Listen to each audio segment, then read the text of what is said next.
మన ప్రభువును రక్షకుడైనటువంటి మెస్సీ అతిశ్రేష్టమైన రక్షణ నామంలో మీకు శుభములు. ఈనాడు అనేక మంది బైబిల్ని ప్రశ్నించడం జరుగుతుంది. అదేవిధంగా మహేందర్ అనేటువంటి ఒక యాంకరు సాంబశివరావు గారిని ప్రశ్నిస్తూ యోనా యేసు ప్రభు వారి యొక్క పోలికను గురించి చెప్పడం జరిగింది. చాప కడుపులోకి వెళ్ళింది యోన. యోన చేసినటువంటి క్రియలు నేను చేస్తాను అని యేసు ప్రభు వాళ్ళు అన్నారా? ఇది మత్తయి సువార్త 12వ అధ్యాయం 40వ వచనంలో రాయబడి ఉంది. ఏమని రాయబడి ఉందంటే, యోన 3 రాత్రింబవళ్ళు తిమింగలం కడుపులో ఎలాగూ ఉండెనో అలాగూ మనుష్య కుమారుడు 3 రాత్రింబవళ్ళు భూగర్భంలో ఉండును అని వ్రాయబడి ఉంది. ఇక్కడ ప్రభువారు చెప్తున్నటువంటి సందర్భం తన శిష్యులకు అర్థమైంది. కానీ ఈ సందర్భం చదువుతున్నటువంటి బైబిల్ తెలియని వారికి అర్థం కాదు. ఎవరు లేరు, నాకు అంత తెలియదు కాబట్టి సార్. యేసు ప్రభు వాళ్ళు చనిపోయారా? ఎవరు సమాధిలో ఉన్నని 3 రోజులు యేసు ప్రభు వారు చచ్చిపోయారా? ఎందుకు అంటే వాళ్ళు ఏం తీసుకుంటారు అంటే 3 రాత్రింబవళ్ళు ఉంటాడు అనేది ఒకటి తీసుకుంటారు.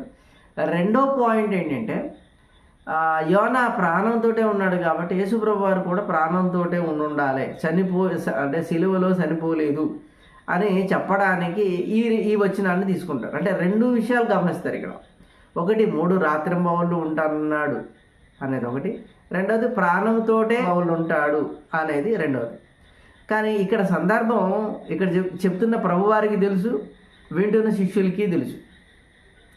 ఇంతకీ ఆయన ప్రాణంతో ఉంటే ఏమిటి, ప్రాణంతో లేకపోతే ఏమిటి అనేది కూడా మనకు కావాలి. ఎందుకంటే యేసు ప్రభు వారు ఈ సందర్భం 3 రాత్రింబవళ్ళ గురించి చెప్పాడా, లేదా తాను ప్రాణంతోనే ఉంటాను అనే సందర్భం చెప్తున్నాడా అని తెలవాలంటే మిగతా లేఖనాలు కూడా చదవాలి. మరి మిగతా లేఖనాల్లో ఏముందో కూడా చూద్దాం. ఎందుకంటే ఈ వచనాన్ని ఇదే నిజమని ధృవీకరిస్తే, ఈ 2 విషయాలు నిజమని ధృవీకరిస్తే మిగతా వచనాలు కూడా దీనిని ధృవీకరించాలి. అంటే బైబిల్ చదివే వాళ్ళు ఎప్పుడు ఒక వచనం పట్టుకొని అందులో ఉన్న అదే భావం అనుకోకుండా కొంత ఇచ్చట కొంత అచ్చట దొరుకుతుంది కనుక అంతటా వెతుక్కుంటూ పోవాలి. అప్పుడే బైబిల్లో విషయాలు మనకు అర్థమవుతాయి. ఓకే, మత్తయి సువార్త 16వ అధ్యాయం 21వ వచనంలో ఏమని రాయబడిందంటే, తాను యెరూషలేమునకు వెళ్ళి పెద్దల చేతను ప్రధాన యాజకుల చేతను శాస్త్రుల చేతను హింసలు పొంది చంపబడి 3వ దినమున లేచుట అగత్యం అని. అంటే ప్రభువారు ఈ సందర్భంలో అంటే మత్తయి సువార్త 12వ అధ్యాయం 40వ వచనంలో యోనా గురించి చెప్తూ ఆయన తన ప్రాణాల గురించి చెప్పట్లేదు, 3 రాత్రింబవళ్ళ గురించి మాత్రమే చెప్తున్నాడు అన్న సంగతి అర్థమవుతుంది. ఎందుకంటే నేను చనిపోతాను అని ప్రభువారు స్టేట్మెంట్ ఇచ్చాడు. ప్రభువారు నేను చనిపోయి తిరిగి లేస్తాను అని స్టేట్మెంట్ ఇచ్చిన తర్వాత ఆయన బ్రతికే ఉంటాడని నువ్వెలా చెప్తావు? ఆయన ఆల్రెడీ స్టేట్మెంట్ ఇచ్చాడు. అంటే నువ్వు ఆలోచిస్తున్నది తప్పు. నేను బ్రతికుంటాను అని ఆయన చెప్పట్లేదు, నేను తిరిగి లేస్తాను అని చెబుతున్నాడు అన్న సంగతి అర్థమవుతుంది. అంటే బైబిల్ తెలిసిన వారికి, బైబిల్ చదివే వారికి ఈ విషయం తెలుసు.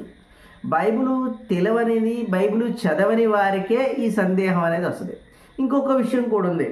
మత్తయి సువార్త 17వ అధ్యాయము 22, 23 వచనాలు గమనిస్తే ఇదే విషయం ప్రభువారు మరలా ధృవీకరిస్తారు.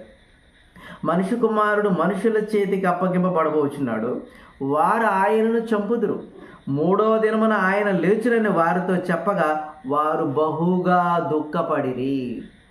అంటే ప్రభువారు తన యొక్క మరణాన్ని గురించి యోనాకి పోలికగా చెప్పలేదు, కేవలం 3 దినాలకు మాత్రమే పోలికగా చెప్పాడు. ఇది బైబిల్ చదివిన వాళ్ళకి అర్థమవుతుంది.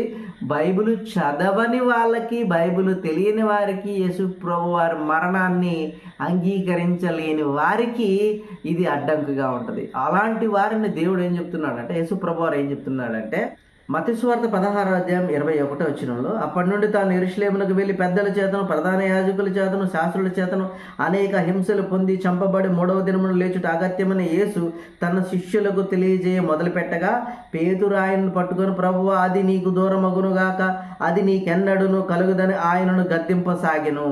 అయితే ఆయన పేతురు వైపు తిరిగి, సాతానా, నా వెనుకకు పొమ్ము, నీవు నాకు అభ్యంతర కారణమై ఉన్నావు, నీవు మనుషుల సంగతులనే తలంచుచున్నావు కానీ దేవుని సంగతులను తలంపుకు ఉన్నావని పేతురుతో చెప్పాను. అంటే సాతాను ఉద్దేశం ఏంటంటే ఆయన చనిపోకూడదు అనేది సాతాను ఉద్దేశం. ఎందుకంటే అది ఆయన మరణం సర్వలోక పాప హరణం కాబట్టి అది జరగకూడదు.